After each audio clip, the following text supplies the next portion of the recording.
My name is Serena Waller, and at 19 years old, standing in my Marine Corps dress blues, I believed I had finally escaped hell. The promotion ceremony stage at Camp Lejeune was the pinnacle of honor, proof that I wasn't the invisible shadow my family in Charleston had always wanted me to be. But as my name was called, my stepbrother, Jacob, walked in. In front of my entire command, he rushed the stage and drove his knee into my stomach. The pain was searing, but it was nothing compared to the warm gush of blood that began to spread, staining my pristine white belt crimson. The child I was carrying, my tiny secret hope, was dying on the very stage of my triumph. Amid the dead silence, I looked to my mother, searching for salvation. She just stared at the floor. And then Jacob roared. She deserved it. She's a disgrace to this family. They thought they had killed my future. They didn't know they had just awakened a warrior. If you have ever been pushed down by your own family as you tried to rise, let me know where you're watching from. Hit that like button, and get ready for a story of betrayal and Marine Corps justice. The air in the base auditorium at Camp Lejeune was thick with pride. It was a tangible thing, something you could almost taste, a mix of floor polish, starched fabric, and the collective dignity of the United States Marine Corps. I stood at parade rest, my spine a steel rod, my shoulders squared. My dress blue uniform was perfect. The dark blue jacket pressed with razor-sharp creases, the brass buttons on my tunic polished to a blinding sheen. On my collar, the eagle, globe, and anchor insignia felt heavier than metal. It felt like worth. This was the culmination of it all. The sleepless nights spent studying regulations, the endless miles of forced marches under a blistering sun, the rivers of sweat poured onto the unforgiving sand of the Paris Island training grounds. Every drill instructor's roaring voice, every grueling obstacle course had been a chisel, chipping away at the scared, unwanted girl from Charleston and revealing the Marine underneath.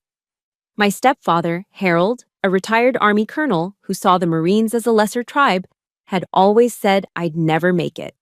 "You don't have the spine for it, Serena," he'd sneer over dinner. Now, here I was, about to have a new stripe pinned on my sleeve. Promoted to the rank of Corporal Serena Waller, the announcer's voice boomed through the speakers. A wave of applause rippled through the audience of fellow Marines and their families. This was it. This was my identity. Something that was mine alone. Something no one could ever take away from me. As I began my crisp, measured walk toward the center of the stage, my eyes scanned the front row. I found my mother, Linda, seated next to Harold. I searched her face for a glimmer of a smile, a spark of pride for her daughter. All I received was a stiff, almost imperceptible nod. Harold didn't even look at me. His gaze was fixed on the American flag behind the stage, his jaw tight. A familiar pang of disappointment hit me, but I pushed it down. It didn't matter. This moment was still mine. But as I reached the commanding officer, a movement at the side entrance caught my eye. A ghost from my past hell had just materialized. It was Jacob. He wasn't in a suit or even a collared shirt. He wore faded jeans and a nondescript gray t-shirt, a deliberate act of disrespect to the ceremony, to my uniform, to everything this moment stood for. He slouched against the doorframe, his arms crossed, a contemptuous smirk twisting his lips. He scanned the room, then his eyes locked onto me. It was a look that made my blood run cold, a look that stripped away the uniform and the rank and left me feeling like a helpless child again. A knot of pure dread tightened in my gut. It was the exact same look he'd given me when I was 8, right before he'd twisted the arm off my favorite doll just to watch me cry. It was the same look he'd worn when he told his high school friends I was just the bastard my mom brought home. He wasn't here to celebrate. He was here to destroy. I knew with a certainty that chilled me to the bone that something terrible was about to happen. He pushed himself off the wall and started walking, not towards the seats, but directly towards the stage. A few heads turned, confused. My commanding officer paused, his hand hovering over the new chevrons. Jacob moved with a predatory grace, his eyes never leaving mine. He mounted the steps in 2 quick strides. The room fell silent. There was no shouting, no argument. just his focused, hateful advance. Time seemed to warp, stretching and thinning until all I could hear was the frantic pounding of my own heart against my ribs. Then, it happened. His motion was brutally efficient. There was no shove, no preamble. He closed the last few feet between us and drove his knee, hard, into my abdomen. A guttural oof sound escaped my lips, as the air was violently forced from my lungs. The pain was immediate and blinding. A white-hot explosion that felt like an iron fist crushing my insides. My vision swam with black spots. My knees buckled, and I crumpled to the polished floor, my formal white cover tumbling from my head and rolling away. Then came a new sensation. A sickening, warm wetness spreading through the fabric of my uniform. I looked down. A dark stain was blossoming against the pristine white of my ceremonial belt. A horrifying crimson flower. It wasn't just blood. It was my future. My secret. My tiny, fragile hope, spilling out of me and onto the stage of my greatest achievement. Through the haze of pain, my eyes desperately sought my mother. Help me. Please. She sat frozen, her face a blank mask. And then, in a move that was infinitely more cruel than the physical blow, she turned her head, her gaze dropping to stare intently at the floor. She had abandoned me. At my side, I saw Harold. He wasn't looking at Jacob with rage. His hands were clenched into tight fists, his knuckles white, his expression one of pure fury. Directed at me. He was angry that I had caused this scene. A collective gasp went through the auditorium, a wave of shock that was quickly swallowed by a stunned, heavy silence. In that silence, every eye was on me. The fallen Marine. The spectacle of shame. The pain of the attack was immense, but the humiliation was a physical weight, pressing me down, suffocating me. Then Jacob's voice, a triumphant roar that shattered the stillness, echoed through the hall. She deserved it. She's a disgrace to this family. Before the words had even finished echoing, a figure moved with disciplined speed. General Thorne, the base commander, strode to the front of the stage. He didn't spare Jacob a single glance. His eyes, sharp and clear, were fixed first on me, then on his subordinate officers. His voice wasn't a shout, but it cut through the tension with the cold authority of steel. This is an assault on a United States Marine on active duty. Military police, apprehend the suspect and secure the scene. Every word was deliberate, powerful. The MPs moved instantly, converging on a stunned Jacob. General Thorne's gaze returned to me, his expression unreadable, but his voice unwavering. And get a corpsman up here now. We have a Marine down. A Marine down. Not a disgrace, not a family problem. A Marine. In that moment of absolute betrayal from my own blood, that one phrase from a stranger was a lifeline. It was a declaration that I belonged to a different family now. A family that did not turn away. A family that, under the code of Semper Fidelis, was always faithful. And they were about to prove it. The sterile white of the hospital room was a blank canvas, and against my will, memory began to paint. The rhythmic beep of the heart monitor was a cruel metronome, counting out the seconds and dragging me back to a time when hope, not pain, was the thing that made my chest ache.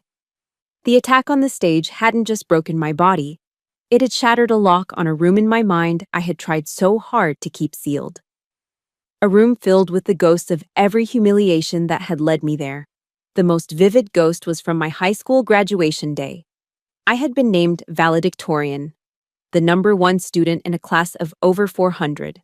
For months I'd poured my soul into that achievement, fueled by an almost desperate need to create a success so undeniable, so public, that even my stepfather, Harold, would be forced to acknowledge it. I spent countless nights hunched over my desk, rewriting my commencement speech until every word shone. I wanted it to be perfect. For them. For me. I'd used the money from my part-time job at a local bookstore to buy a simple white dress. It wasn't fancy, but it was mine. It was clean and bright and felt like a fresh start. Standing on that podium, looking out at the sea of faces, I saw my mother dabbing at her eyes with a tissue. For one fragile, foolish moment, a spark of hope ignited in my chest. I thought, this is it. This is the time it changes. I believed that my achievement was finally big enough for them to see me, truly see me, past the long eclipsing shadow of my stepbrother, Jacob.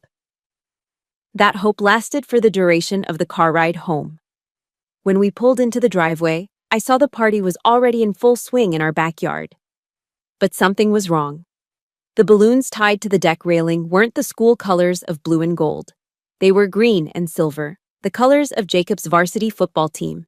A massive banner was strung between two oak trees, and in huge, professionally painted letters, it read, "Congratulations to our future champion." My heart sank. Harold, a beer in hand, had his arm slung around Jacob's shoulders. He was holding court with a group of his friends, his voice booming across the yard.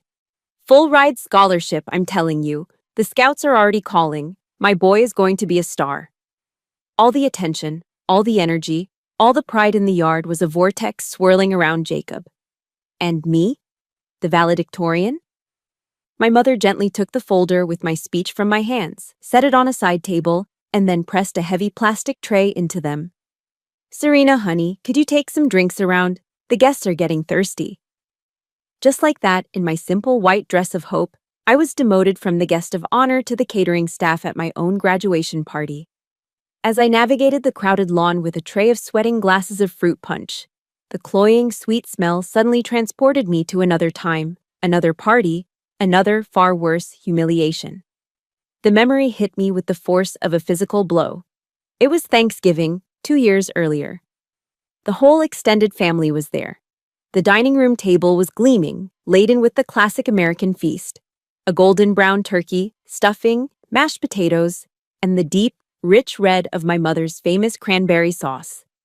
I had just served myself a slice of turkey when Jacob, sitting across from me, leaned forward. He didn't say a word. He just locked his eyes on mine, a slow, malicious smirk spreading across his face. And then he did it. He hawked and spat, a thick, disgusting glob of saliva that sailed across the table and landed squarely on the turkey on my plate. The sound it made, a wet, revolting smack, turned my stomach. I froze, my fork halfway to my mouth, every muscle in my body paralyzed with shock and disgust. But the most horrific part wasn't the act itself. It was the reaction. Harold, seated at the head of the table, saw the whole thing. He let out a great booming laugh that shook his entire body. "Just adding a little flavor, Serena," he roared, wiping a tear of mirth from his eye. "Eat up." He thought it was the funniest thing he'd ever seen. My mother's face went pale. She shot out of her chair and snatched my plate, but not to confront Jacob. She leaned down, her voice a frantic, urgent whisper in my ear. "Don't make a scene, Serena. For God's sake, just let it go." She was more terrified of a social disruption than she was outraged by her son's vile degradation of her daughter. She threw the plate in the kitchen trash and told me to just eat the side dishes. The memory was so visceral it made me shudder there in the backyard, causing the glasses on my tray to rattle. As if on cue, Jacob and his football buddies swaggered past me. He didn't even look at me. He just jutted out his hip, a casual, deliberate motion that sent my tray tilting. Bright red punch cascaded down the front of my white dress. "Oops, clumsy," he sneered, flashing the exact same smirk from that Thanksgiving. He didn't stop walking. Harold saw it from across the lawn. His voice cut through the party chatter, sharp and annoyed. "Serena, get that cleaned up. Don't you dare ruin your brother's party." Your brother's party. I stood there, frozen, dripping in red punch that looked like blood against the white fabric. And in that moment, I understood. The spit, the punch, it made no difference. In their eyes, I was not a person to be celebrated. I was just something to be stained, something to be spoiled, a background character whose only purpose was to make their golden boys shine brighter. The stain wasn't an accident, it was my designated place in the family portrait. If you know exactly what it feels like to have your biggest accomplishment treated like it was nothing, hit the like button for every person out there who has felt invisible. And tell me in the comments one achievement of yours that deserved a parade. I want to celebrate it with you. That night, alone in my room, I stared at my reflection in the dark window. The proud valedictorian from the morning was gone, replaced by a girl in a soiled dress. her face streaked with tears she refused to let make a sound. The question that had been a whisper in the back of my mind for years finally screamed for an answer. Was there anywhere on this earth where I would be treated like a human being? The answer to that question was Paris Island. The bus ride to Paris Island, South Carolina, was the answer to the question I had screamed into my pillow. The air that hit me when the doors hissed open was like a physical wall, thick, humid, and buzzing with the deafening chorus of cicadas, the sound of the low country itself. Then came the human noise, the screaming. It tore through the air, raw and ferocious. From the throats of men and women in crisp uniforms and campaign hats, the legendary drill instructors. Get off the bus. You are no longer mommy's little darlings. You belong to the United States Marine Corps now. Yellow footprints were painted on the asphalt, and we were ordered onto them, our civilian lives ending the second our sneakers touched the paint. For the other recruits stumbling off the bus, wide-eyed and terrified, this was a culture shock of the highest order. For me, it was strangely familiar. I had grown up in a house of yelling. But this was different. Harold and Jacob's rage was chaotic, personal, and designed to break me down for their own satisfaction. This was structured. This had a purpose. This was not about destroying me. It was about forging me into something new. The days that followed blurred into a relentless cycle of deconstruction and reconstruction. Life became a series of motions, repeated until they were etched into muscle memory. Pre-dawn marches where the world was still gray and silent, our boots the only rhythm. Obstacle courses under a punishing sun that beat down on the back of my neck, turning the air into a shimmering haze. Hours spent in the sweltering armory, disassembling and cleaning my rifle until my hands were raw and blistered, the smell of gun oil permanently ingrained in my skin. Every muscle in my body screamed in protest. My lungs burned with every ragged breath. I was being systematically broken down, stripped of my individuality, and remade into a single, functioning part of a larger whole. There was no Serena Waller anymore. There was only Recruit Waller. The ultimate test was the Crucible, a brutal 54-hour combat simulation designed to be the final forge. With minimal food and even less sleep, we were pushed beyond every conceivable limit.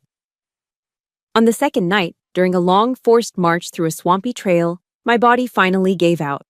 My legs buckled, and I collapsed into the mud, my pack feeling like it was filled with lead.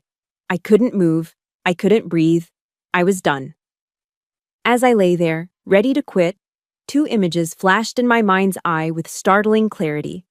Jacob's sneering, triumphant smirk as he spat on my food, and Harold's cold, dismissive eyes as he called my graduation a ruin. A surge of white-hot anger, hotter than the South Carolina sun, flooded my veins. It was a fuel more potent than any food or rest.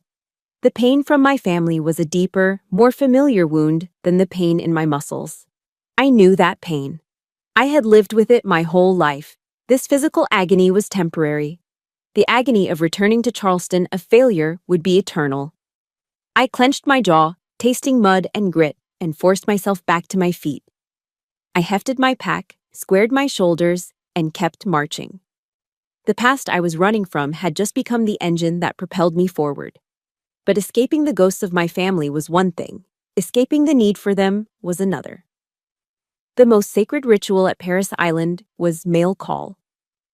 Every evening, after the final formation, a drill instructor would walk into the barracks, a sack of letters slung over his shoulder. It was the one moment the constant tension broke. Recruits would hear their names, and a wave of relief would wash over their faces. They'd sit on their footlockers, some crying silently as they read words of love and support, others laughing at jokes from home. It was their lifeline to the world they'd left behind, a reminder of why they were enduring this hell. I sat on my own footlocker and watched, my heart a leaden weight in my chest. I had written 3 letters home to Charleston. Not begging, not complaining, just short factual notes about the training, about the challenges. I held on to a sliver of hope that my mother, seeing me truly trying to build a life, might send back a single line of encouragement. Anything. But my name was never called. The mailbox for Waller S. was always empty. The silence from Charleston was louder than any drill instructor's scream. It was a confirmation of my worthlessness, a final abandonment in my moment of greatest need. One evening, a tough-as-nails drill instructor, Gunnery Sergeant Reyes, a Hispanic woman with eyes that could bore through steel, noticed my solitary vigil. She'd been watching me for weeks. After mail call was over and the sounds of quiet sobbing and rustling paper filled the barracks, she walked over and stood before me. She didn't yell. She spoke in a low, measured voice that cut through the noise. "Waller," she said, "the family you're looking for isn't out there." She gestured vaguely towards the world beyond the base. "It's right here." She nodded towards the other recruits, my platoon sisters, who were sharing cookies from home and reading letters aloud to each other. "Look at the sisters by your side. This is your family now." Her words hit me harder than any physical blow ever had. She was right. The family defined by blood had failed me at every turn. But this new family, forged in sweat and mud and shared hardship, was all around me.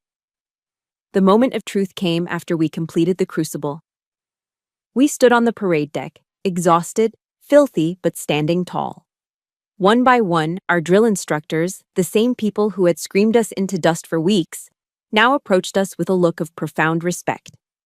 Gunnery Sergeant Reyes stopped in front of me. In her hand, she held the sacred symbol we had bled for: the eagle, globe, and anchor. She looked me straight in the eye. "Welcome to the Brotherhood, Marine," she said, her voice thick with emotion. As she pressed the sharp pins of the insignia into the collar of my uniform, a pain I barely registered, something inside me finally broke. Tears, hot and uncontrollable, streamed down my face for the first time in 13 weeks. They weren't tears of sadness or pain. They were tears of arrival. For the first time in my entire life, I felt like I belonged somewhere. This uniform was my home. These women were my sisters. I had found my honor, my identity, and my family. Not in the manicured lawns of Charleston, but here, in the camaraderie forged by sweat and blood. Leaving Paris Island was like stepping out of a forge and into the real world again. I was posted to Camp Lejeune in North Carolina, assigned to a communications unit. The constant, high-stakes pressure of boot camp was replaced by the focused, technical demands of my job. The screaming of drill instructors faded, replaced by the crackle of radio static and the quiet hum of servers. Here, value wasn't measured in how much you could endure, but in how well you did your job and how much your fellow Marines could count on you. It was in this new, structured quiet that I began to cautiously unfurl the parts of myself I had kept locked down for years. It was here I met my first real friends. There was Maria, a fast-talking, perpetually cheerful Marine from a small town in Texas, who put Tabasco hot sauce on everything from her eggs to her apple pie, and wasn't afraid to tell a captain he was wrong. And then there was Ben, a quiet, steady guy from rural Ohio who could fix anything with a Leatherman and a roll of duct tape. He spoke in half sentences but could communicate more with a single nod than most people could with a full speech. They were my team. They didn't ask me about my family or where I came from. In the Corps, your past is less important than your present performance. They accepted me for the Marine I was, quiet, diligent, and utterly reliable. For the first time, I was part of a group where my worth was simply a given. I did my job, I had their backs, and they had mine. It was a simple, clean transaction of trust, and it felt more like home than my actual home ever had. My 19th birthday fell on a Tuesday. I didn't mention it to anyone. Birthdays in Harold's house were a non-event for me, usually forgotten, because they coincided with one of Jacob's football games or some other, more important family matter. I expected the day to pass just like any other: morning PT, a 12-hour shift, and then back to the barracks. That evening, when I pushed open the door to my barracks room, it was pitch black. The light switch didn't work. My Paris Island training kicked in instantly. My body tensed, my senses went on high alert, and I instinctively dropped into a low, defensive crouch. My mind raced through threat assessments. Suddenly, the lights flickered on. Standing in the middle of the small room were Maria, Ben, and a half-dozen other Marines from our unit. They were huddled around a cardboard box from the local pizza joint and were in the middle of a terribly off-key rendition of Happy Birthday. I just stood there, frozen in my defensive stance, blinking in the sudden light like a startled animal. I didn't know what to do. I'd never had a surprise party. I'd never had any kind of party. Maria, laughing at my reaction, came over and pulled me up. "Relax, Waller," she said, steering me toward the pizza. "At ease, Marine. It's your birthday." Ben held out a single, slightly lopsided cupcake with a cheap wax candle stuck in the frosting, its small flame dancing. They finished their song with a loud, enthusiastic cheer. I stared at the tiny flame, and my mind went completely blank. I didn't have any wishes prepared. I'd never been in a position to make one. The sheer, unexpected kindness of it all was overwhelming. This wasn't a grand gesture. It was pizza in a box and a 99-cent cupcake from the PX. But to me, it felt like a state dinner. It was the fact that they had remembered, that they had noticed, that my existence on this particular day was a reason for them to gather and smile. After I awkwardly blew out the candle, Maria handed me a small, clumsily wrapped box. "We all pitched in," she said, her usual bravado softened by a genuine warmth. My fingers fumbled with the wrapping paper. Inside, nestled on a bed of cotton, was a simple, elegant silver chain bracelet. It was thin and delicate, but as I picked it up, I saw a small metal tag attached to it. Etched into the silver were two words, the most sacred words in our world: Semper Fi. "It's short for Semper Fidelis," Ben said quietly, speaking a full sentence for once. "Always faithful." Maria put her hand on my shoulder. "So you remember you're never alone, you hear me?" she said, her Texas accent thick with sincerity. "You've always got us." That's when the dam I had so carefully constructed inside me finally broke. For all the years of silent endurance, for all the tears I had swallowed, this simple act of decency was the thing that finally brought them to the surface. I started to cry, not the quiet, hidden sobs of my childhood, but deep, shoulder-shaking sobs of profound, heartbreaking gratitude. It wasn't just a bracelet. It was a promise. It was an anchor. It was the first piece of evidence I had ever held in my hand that I mattered to someone. That night, I fell asleep with the bracelet on my wrist, the cool metal a comforting weight against my skin. For the first time in my life, I felt completely and truly safe. I felt loved. The warmth and security of my new family began to heal the old wounds. I started to believe that a different kind of life was possible. I even started dating another Marine, a nice guy from a different unit. It was a short-lived relationship, but it left me with an unexpected gift. One morning, after feeling off for a couple of weeks, I took a test from the base exchange. 2 pink lines appeared on the plastic stick almost instantly. Pregnant. A wave of ice-cold fear washed over me, followed by something else, something I hadn't expected. A fierce, quiet joy. This would be my family. A tiny human being that was mine to love, mine to protect. A child who would never, ever be made to feel the way I had. It was this newfound hope that led to my fatal miscalculation. I was getting promoted soon, a ceremony that represented my success and stability. I decided that this would be the perfect time to tell my family in Charleston. I imagined that the news of a grandchild, their first grandchild, might be the one thing powerful enough to finally bridge the chasm between us. It was a foolish, desperate hope, a naive and deadly one. The fragile peace I had built around myself at Camp Lejeune was shattered by a phone call.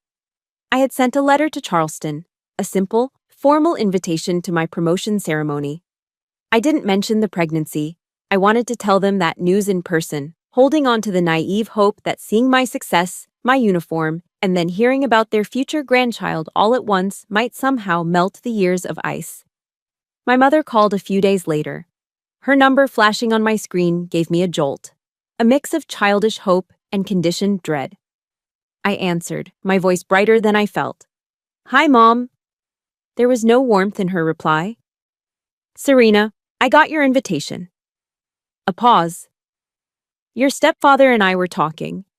Is it really necessary to have such a big ceremony?" I was stunned into silence. "What?" Well, you know your brother Jacob is having a hard time finding a job right now, she said, her voice dropping into a tone of gentle, conspiratorial reason. You being so successful, it makes him feel bad. It's putting a lot of stress on the family. I couldn't believe what I was hearing. The words were so absurd, so twisted that my mind struggled to process them. Mom, it's my promotion. It's part of my career in the Marine Corps. I didn't do this at him. I know that, sweetie, she cooed, and that single word, sweetie, was a weapon, designed to make me feel like an unreasonable child. But family is about supporting each other, isn't it? Try not to make everything about you. The call ended with her promising to see what they could do, leaving me with a familiar, bitter taste in my mouth. Guilt. It was an old poison, one they had fed me my entire life.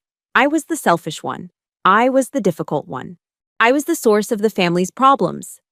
For a few hours, her words worked their dark magic. I sat in my barracks room, the calm order of my military life feeling a million miles away, and I actually wondered if I should cancel. Then Jacob called. The caller ID showed his name, and my hand trembled as I answered. There was no pretense, no manipulation, just pure, uncut venom. So, I hear you're getting another stripe, he sneered, his voice dripping with contempt. Don't get a big head. You think that uniform makes you better than anyone? Let me tell you something. You're still just the stray my mom dragged home. A stain. I stood perfectly still, my knuckles white as I gripped the phone. I didn't say a word. My silence only fueled his rage. I'm coming to your little party, he hissed. I'm going to show all your jarhead friends exactly what you are. The line went dead. My blood ran cold. It wasn't an idle taunt. It was a promise.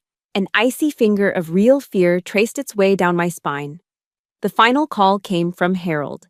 He didn't yell like Jacob or wheedle like my mother. He used the voice I remembered from my childhood, the one that made colonels and generals snap to attention. The voice of absolute, unquestionable command. Corporal Waller, he began, using my rank as an insult. I've been informed of your condition. You have disgraced the Waller name, and you have disgraced that uniform. This is an embarrassment. My breath caught in my throat. My mother had told him. She had betrayed my confidence before I even had a chance to share my news. I expect you to handle this problem of yours quietly and discreetly, he continued, his voice cold and hard as granite. And you will cancel that ridiculous ceremony. Do not force me to travel all the way to North Carolina to witness this family's humiliation in person. A problem. My baby. He had called my baby a problem. A switch flipped inside me. The guilt, the fear, the years of ingrained obedience, it all vanished, burned away by a sudden, clarifying rage. The quiet, disciplined life I'd built was under direct assault. They were trying to tear it all down, to drag me back into the chaos and misery of their world. That night, sleep was impossible. The toxic words of my family echoed in my head, a three-part chorus of manipulation, hatred, and command. I sat on the edge of my bunk in the dark, the weight of their combined assault pressing down on me. I glanced down at my wrist. The silver of the Semper Fi bracelet caught the faint moonlight coming through the window. You are not alone. Maria's voice. This is your family now. Gunnery Sergeant Reyes's words. They were right. I was not that scared little girl anymore. I was a United States Marine. And a Marine never goes into a fight unprepared. My mind flashed back to a lesson from intelligence training at boot camp. Your best weapon, the instructor had said, is credible evidence. Information is ammunition. The next morning, I felt a cold, hard resolve settle in my gut. After my shift, I took a bus off base to a strip mall in Jacksonville. I walked into an electronics store and bought a small, powerful digital voice recorder, the kind journalists use. Then I went to a cell phone kiosk and had them install a call recording app on my phone, one that activated automatically. Walking back to the base, the weight of the small device in my pocket felt significant. It felt like the cold, reassuring weight of a weapon. I didn't know exactly how or when I would use this ammunition. But I knew one thing with absolute certainty. I was done being a silent victim. I was done letting them control the narrative. From this moment on, every word they used against me would be recorded. Every threat, every lie, every manipulative whisper. The war had begun. In the few days leading up to the promotion ceremony, I tried to build a wall around my mind. I focused on my duties, the familiar, grounding rhythm of work. I went to the chow hall for dinner with Maria and Ben, letting their easy banter wash over me, trying to soak in the normalcy, the simple peace of their friendship. They could tell something was wrong. My smiles were tight, my shoulders tense. Ben, in his quiet, observant way, finally broke the silence one evening over a plate of Salisbury steak.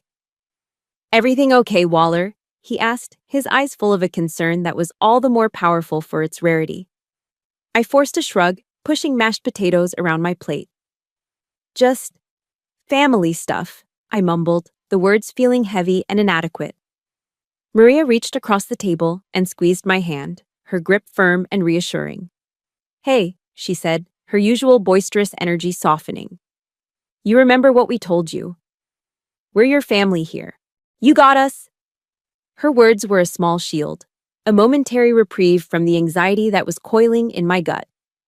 But even with their support, I couldn't shake the feeling of impending doom. The storm was coming. It broke the night before the ceremony. My phone rang, and my mother's name lit up the screen. I let it ring twice before answering, my heart hammering against my ribs. This time, her voice wasn't manipulative or cloying. It was raw, undiluted panic. "Serena, listen to me. Jacob is on his way there. He left a few hours ago. He's furious, Serena. Please, for my sake, call your commanding officer. Tell them you're sick. Just cancel the ceremony. Please." A cold, hard calm settled over me. The fear was gone, replaced by something solid and unyielding. "No, Mom," I said, my voice even. "I'm not canceling. I earned this." Her panic dissolved into hysterical, wheezing sobs. "Why are you so stubborn? Why do you have to be so difficult? He's your brother. He's just a little hot-headed, that's all. You're going to ruin his future. You're destroying this family." Hot-headed. The phrase echoed in the chambers of my memory, unlocking a flood of buried images. I took a slow, deep breath, the air feeling sharp in my lungs. My voice, when I spoke, was dangerously quiet. "Mom," I began, the words measured and precise. "I was 14 when his hot head pushed me down a flight of stairs and sprained my wrist. I've spent 19 years being shamed and humiliated by his hot head. Right now, I'm carrying your grandchild, and you are on this phone begging me to hide, to run away, to protect the man who has threatened both me and this baby." A choked, desperate sound came from her end of the line. But he's Harold's son." That was it. That was the line. The final, clarifying truth. It wasn't about me, or Jacob, or even the baby. It was about him. Harold. The patriarch, the commander, whose golden boy could do no wrong. In that moment, something inside me didn't just break. It vaporized. The last lingering thread of hope for a mother's love, a hope I didn't even know I was still clinging to, turned to ash. There was no grief. There was no sadness. There was only the clean, cold emptiness of space, a void where a heart used to be. My voice when I spoke again was sharp and final. "Enough," I said. "I've heard enough." I ended the call.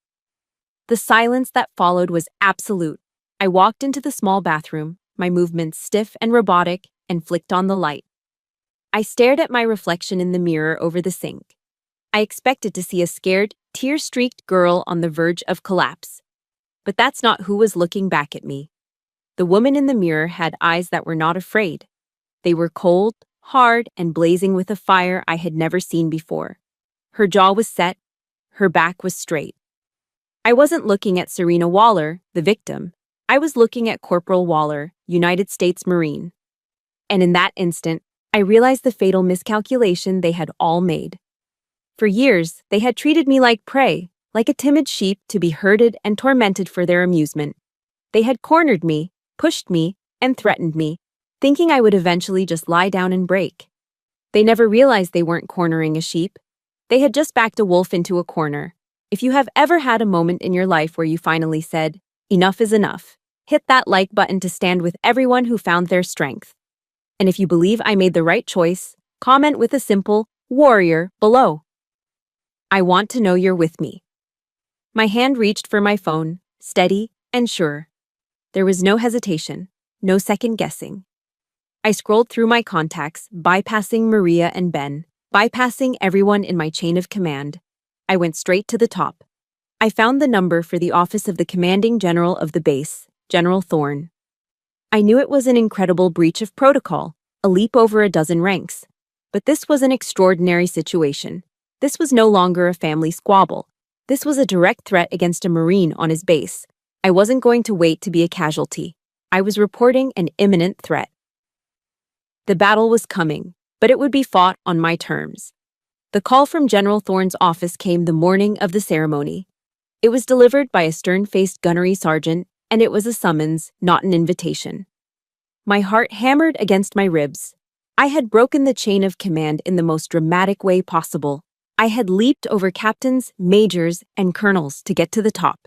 I walked across the base to the command building, my back ramrod straight, my mind preparing for a formal reprimand, or worse.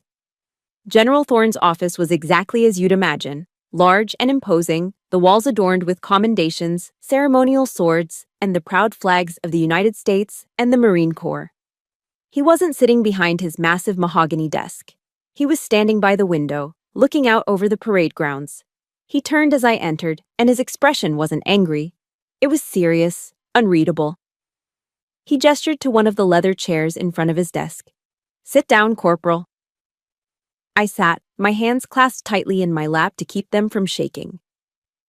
"Corporal Waller," he began, his voice calm and even. "Report." It wasn't a question. It was a command. And my training took over. All the fear and emotion drained away, replaced by the focused clarity of a mission briefing. I delivered the report concisely, factually, without a tremor in my voice. I detailed the history of abuse, the pattern of manipulation, and the direct threats that had been made against me and my unborn child. I spoke not as a daughter, but as a Marine, reporting a clear and present danger. When I finished, the room was silent. General Thorne hadn't interrupted once. He had just listened, his gaze unwavering. "I have the recordings of the most recent calls, sir," I said, my voice steady. He nodded. "Proceed." I placed the small digital recorder on the polished surface of his desk. The wood felt cool and solid beneath my fingers. I pressed play. The toxic voices of my family filled that sacred space. Jacob's snarling hatred, Harold's cold, dismissive command, my mother's manipulative sobs. The general stood motionless, his hands clasped behind his back, his jaw tightening with every recorded word. The contrast between their chaotic cruelty and the quiet dignity of his office was staggering. When the last recording clicked off, the silence returned, heavier this time. General Thorne walked back to the window, his back to me. For a long moment, he said nothing. Then, he turned around. "Thank you, Corporal," he said, and the formality was laced with something else. Respect. "You showed immense courage and foresight in gathering this intelligence." He began to pace slowly in front of the window. "Your family system failed to protect you. The Marine Corps will not." Those words hit me with the force of a physical blow. It was more powerful than any word of sympathy could ever be. It was validation. It was an acknowledgement from the highest authority I knew that my pain was real, that my fight was just. He informed me that he had already arranged for covert security to be present at the ceremony and had put the military police on high alert. The tragic events of that day unfolded just as I had feared. But the general's foresight meant that when Jacob attacked, the response was immediate and overwhelming. My next clear memory is of the sterile white walls of the Naval Hospital. The physical pain was a dull, throbbing ache, but the emotional pain was a gaping wound. I had lost the baby. I had lost my family. I had lost everything on that stage. But as the fog of grief and medication began to lift, a cold, hard resolve took its place. I remembered the serenity prayer, one my grandmother used to recite. God, grant me the serenity to accept the things I cannot change, the courage to change the things I can, and the wisdom to know the difference. I couldn't change what they were. I couldn't change what they had done. But I could change what happened next. I asked Maria and Ben to bring my laptop from the barracks. With their quiet, unwavering support, I began the real work. I became a soldier preparing her arsenal. I spent hours listening to the recordings again, but this time I wasn't a victim reliving the trauma. I was an analyst, a detective. I transcribed every call, timestamping each threat, highlighting every admission of past abuse. The process was agonizing. Every word was a fresh cut. But with every piece of data I logged, a sense of control began to seep back into me.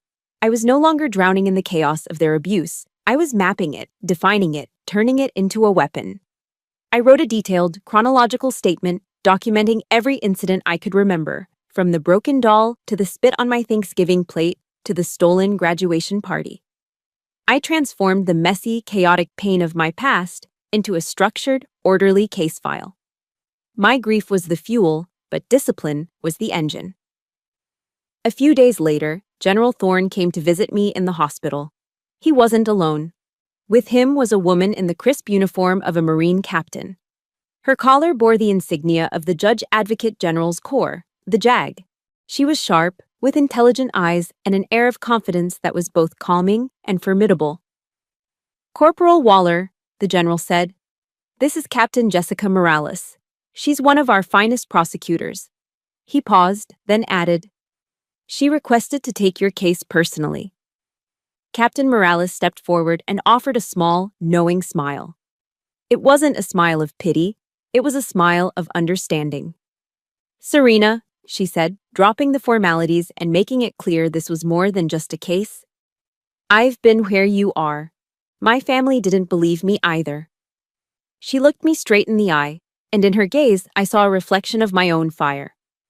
"We're going to win this fight. Not as a lawyer and a client, as Marines." The court-martial was held in a formal, sterile room on base that smelled of old wood and institutional polish. It was a space built for cold, hard facts. An American flag and the flag of the Marine Corps stood proudly in the corner, their colors a stark, solemn backdrop to the drama about to unfold. I walked in, flanked by Captain Jessica Morales, my own posture mirroring the rigid straightness of the flagpoles. Across the room, I saw them. Jacob was at the defendant's table, dressed in an expensive-looking suit, a smirk playing on his lips. He looked confident, almost bored, as if this were just an annoying administrative hurdle. My mother and Harold sat in the front row of the gallery. Harold sat stiffly, his face a mask of indignation. My mother wouldn't look at me. She just stared at her own hands, twisting them in her lap. I took my seat next to Captain Morales. I was wearing my service Alpha uniform, the green jacket and khaki shirt, a suit of armor I'd earned. I felt its weight on my shoulders, a reminder of who I was now. I was not a cowering victim. I was a witness. I was a Marine, ready to perform my duty. Jacob's civilian lawyer, a slick man with a gold watch, began his opening statement by painting a picture of me as an unstable, dramatic, and promiscuous young woman. He implied my pregnancy was the result of carelessness and that I was an attention seeker, prone to exaggeration. He was trying to build a narrative where I was the problem, the agent of chaos in an otherwise respectable family. When it was my turn to take the stand, he came at me with a barrage of carefully worded questions designed to trip me up. "Corporal Waller, isn't it true you had a contentious relationship with your family?" "I would describe it as abusive, sir," I answered calmly, my voice even. "And this pregnancy," he said, gesturing vaguely. "It wasn't from a long-term, committed relationship, was it?" "No, sir." "So you were emotional. Unstable, perhaps, after the relationship ended?" "No, sir. I was pregnant, and I was assaulted by your client." I answered every question with the same direct, factual simplicity. I refused to let him twist my words or lead me down a path of emotional speculation. I stuck to the facts, just as Captain Morales and I had rehearsed. This was a battlefield of words, and I would not give him an inch of ground. The tide began to turn when Harold was called as a character witness for Jacob. He walked to the stand with the unshakable arrogance of a man used to being the most powerful person in any room. He introduced himself as Colonel Harold Waller, United States Army, retired. He spoke glowingly of Jacob's athletic prowess and leadership potential. He painted me as a difficult, resentful child who had always been jealous of her brother. During cross-examination, Captain Morales was masterful. She approached him with deference. "Colonel Waller, thank you for your service. As a retired officer, you understand the importance of integrity and honor, correct?" "Of course," he boomed. "And you would agree that making a threat against a service member is a serious offense?" "Naturally." "Then why?" Captain Morales asked, her voice still respectful but with an edge of steel. "Did you call Corporal Waller and order her to handle the problem of her pregnancy and cancel the ceremony, a direct attempt to intimidate a witness and cover up a threat?" Harold's face turned a dangerous shade of purple. "I have no idea what you're talking about," he blustered. "Don't you?" Captain Morales said, turning to the panel. "Permission to play audio evidence file 3, Your Honor." The decisive blow, however, came when I was recalled to the stand. Captain Morales's questions were simple. "Corporal Waller, did your family contact you in the days prior to the ceremony?" "Yes, Captain." "Did they pressure you to cancel the event?" "Yes, Captain." "What did they say?" Jacob's lawyer shot to his feet. "Objection. Hearsay." "Your Honor," Captain Morales said smoothly. "It's not hearsay if we have it on tape." She nodded to the tech sergeant. And then, the secret weapon was deployed. The recordings. Jacob's hate-filled voice, snarling that I was a stain and promising to expose me, echoed through the silent courtroom. Then came Harold's cold, commanding voice, calling my baby a problem and demanding I cancel the ceremony. And finally, my mother's tearful, manipulative pleading. The raw, undeniable toxicity filled the air, a poison cloud that choked out all of Jacob's lawyer's carefully constructed lies. I watched Jacob's face, the smug confidence drained away, replaced by a pale, slack-jawed shock. My mother hunched over, pressing her face into her hands, as if she could physically block out the sound of her own betrayal. The final witness was General Marcus Thorne. He took the stand with the quiet, immense gravity of a 4-star general. He described what he had witnessed at the ceremony, his testimony delivered in the clear, precise language of a military commander. He recounted the attack, Jacob's roar, and the state I was in when he reached me. Jacob's lawyer, desperate now, tried to cross-examine him. "General, isn't it possible you misinterpreted a simple family dispute?" General Thorne fixed the lawyer with a look of pure ice. "Counselor," he said, his voice low but carrying to every corner of the room, "I have served for 30 years in this corps. I know an assault when I see one. And what I saw on that stage was one of the most cowardly and dishonorable assaults I have ever had the misfortune to witness." His words landed with the finality of a guillotine. You could feel the entire case collapse. The panel of officers deliberated for less than 20 minutes. The foreman, a stern-faced colonel, stood and delivered the verdict. "On the charge of assault, this court finds the defendant guilty." The gavel slammed down, the sound cracking like a rifle shot in the silent room. Jacob crumpled in his chair, a strangled, guttural sob escaping his lips. My mother wailed. I didn't feel a surge of joy or triumph. There was no victory parade in my soul. There was only a vast, quiet, and profound sense of relief. The nightmare, at last, was over. There was no celebration after the verdict. No triumphant dinner, no popping of champagne corks. I walked back to my barracks room, the silence of the empty space wrapping around me like a heavy blanket. The war was over. I had won. But I felt hollow, an empty battlefield where victory and loss looked devastatingly similar. Justice had been served, but my baby was still gone. My family was shattered beyond repair. Captain Morales found me a few hours later, sitting on the edge of my bunk, just staring at the wall. She didn't offer congratulations. She just handed me a steaming styrofoam cup of black coffee. "This part is normal," she said, her voice gentle. There are casualties in every war, even the ones we win. Give yourself time to grieve what was lost. Her words gave me permission to feel something other than relief. The legal battle was over, but the war for my own healing had just begun. A request came the next day. My mother wanted to see me before she and Harold drove back to Charleston. I agreed to meet her at a small neutral coffee shop off base. I needed this meeting to be on my terms, away from the charged environments of the base or a home. She looked 10 years older than she had in the courtroom. The fight had drained her, leaving her looking frail and defeated. She started to cry before the waitress even brought our coffee, a torrent of words pouring out of her about how devastated Harold was, about how Jacob's life was ruined, about the shame this had all brought upon them. Not once did she ask how I was feeling. Not once did she mention the grandchild she had lost. Finally, her frantic monologue wound down. She looked at me, her eyes pleading. "I know you're angry, Serena," she whispered. "But if you had just been a little more yielding, it never would have come to this." I looked at my mother, the woman who had given me life, and I felt no anger.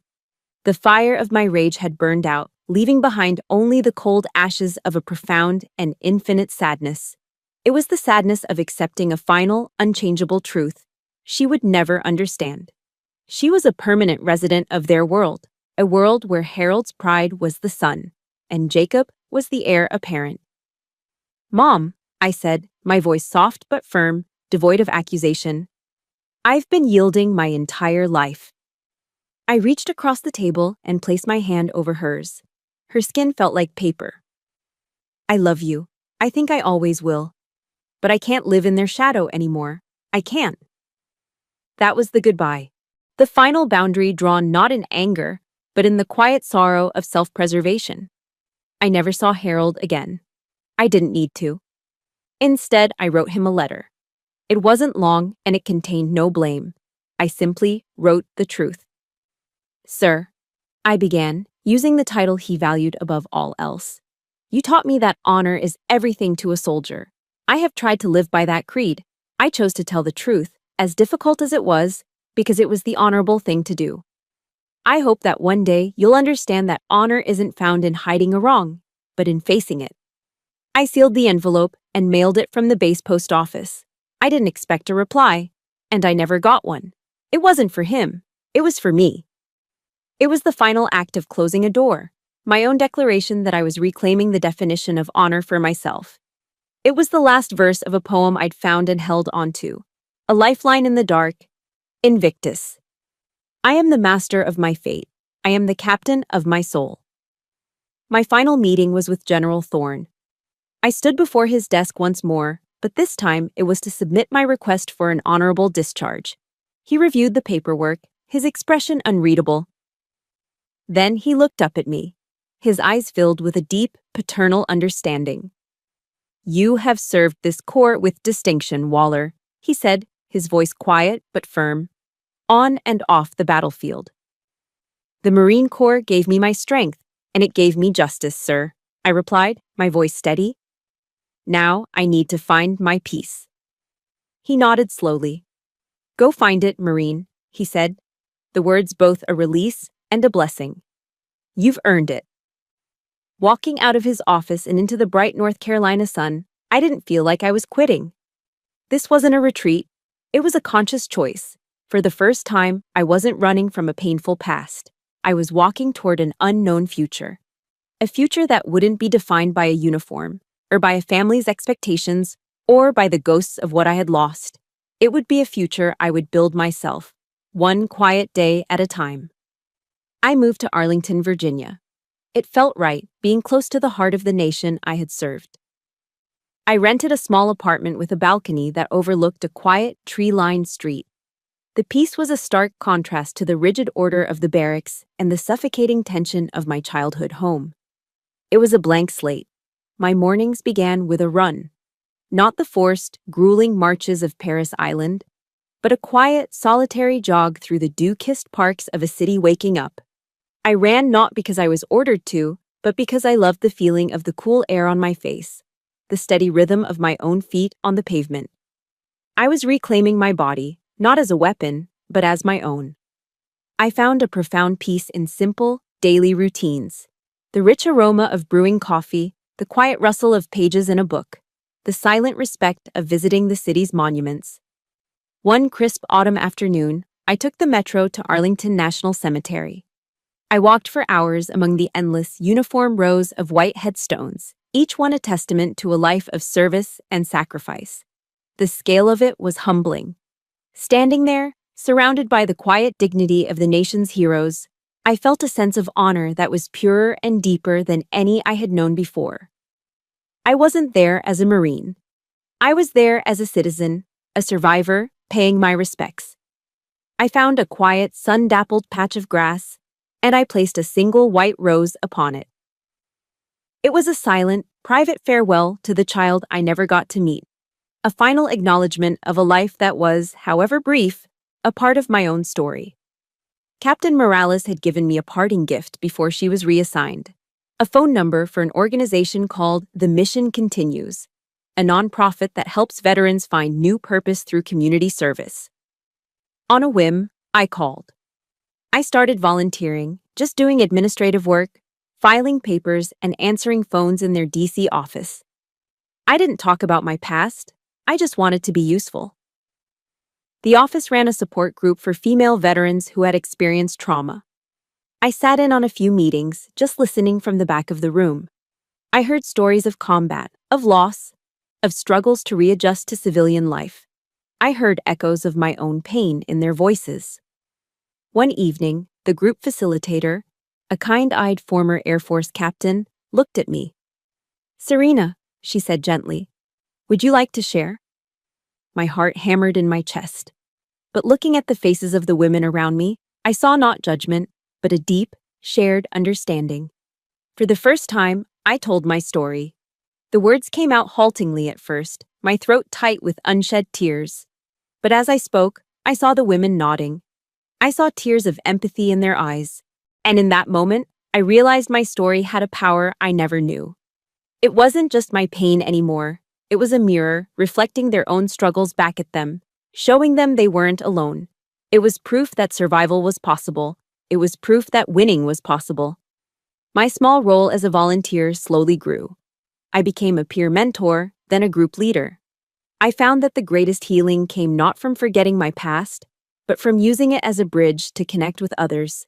The wounds I carried became the very tools I used to help others stitch their own lives back together. The ugliest, most painful parts of my life were being transformed into my greatest source of purpose. A few years later, an invitation arrived. It was a request to be the keynote speaker at a national conference for veterans. The thought terrified me, but I knew I had to do it. I walked onto that stage, not in the crisp uniform of a Marine, but in a simple dress. The auditorium was vast, filled with hundreds of faces. A spotlight blinded me, and for a terrifying second, I was back on that other stage, the one at Camp Lejeune. But this time, there was no fear. I took a deep breath and stepped up to the podium. The hall fell silent. The last time I stood on a stage like this, I began, my voice clear and steady, amplified by the microphone. I lost everything. I told them my story, all of it, not with the anger of a victim, but with the calm clarity of a survivor who had navigated the darkness and found her own way into the light. The story ends here, but my life did not. It began. This morning, I woke before the sun. I stood on the balcony of my small Arlington apartment, a warm mug of coffee in my hands. I watched as the first rays of dawn crept over the horizon, catching the iconic dome of the U.S. Capitol building in the distance and setting it ablaze with golden light. I can still feel the faint, silver line of the scar on my abdomen, a permanent reminder of the battle I fought. But it doesn't ache anymore. It's a part of my map, the proof that I was tested and I endured. I don't forget the past, but I am no longer its prisoner. I have redefined honor, loyalty, and family on my own terms. My name is Serena Waller, a Marine, a survivor, a warrior. And I have finally found my own dawn. Thank you for listening to my journey. My story is proof that our deepest wounds can become our greatest strengths, and that we all have the power to create our own dawn. If you're on a journey of healing, I see you, and you are not alone. Tell me in the comments one thing you are looking forward to in your own new day. I would be honored to read it. If this story gave you hope, please hit the like button and subscribe for more stories of resilience. Your support helps create this space where we can all heal together. Thank you.